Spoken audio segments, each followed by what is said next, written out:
daawade ku soo dhawaaw xog ku saabsan sababta keentay in xafiiska xiraalinta looga yeero wasiirka wasaaradda maaliyadda xukuumadda xilgaarsiinta Dr. Cabdiraxmaan Ducaale Bayle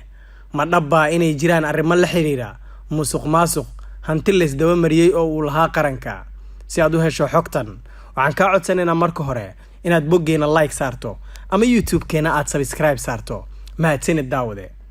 warqad ka soo baxday xafiiska xiraalinta guud ee qaranka Dr. Suleymaan Maxamed Maxamuud ayaa loogu yeeray wasiirka wasaaradda maaliyadda ee xukuumadda xilgaarsiinta Dr. Cabdiraxmaan Ducaale Bayle xafiiska xiraalinta guud ee qaranka gaar ahaan waaxda dambiyada maaliyadda iyo dhaqaalaha ayaa warqadan waxa ay ku fareen in maalinta Isniinta ah oo ay taariikhdu tahay 27 Juun uu yimaado xafiiska Dr. Cabdiraxmaan Ducaale Bayle sida ku cad warqadan oo ku taariikhaysan 25 Juun waxaa kaloo warqadan loogu yeeray wasiirka wasaaradda maaliyadda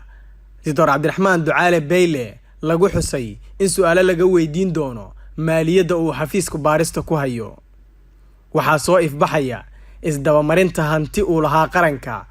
xog qarsoon ayaa waxa ay sheegaysaa in la lunsaday lacag aad u badan oo ilaa iyo hadda aan la shaacin cadadeeda rasmiga ah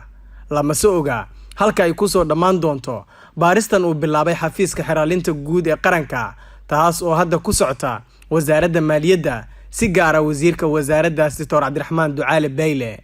si aad u heshid daawada xog kale oo ku saabsan arrintan waxaan ka codsanaynaa inaad la socoto wararkeena kale mahadsanid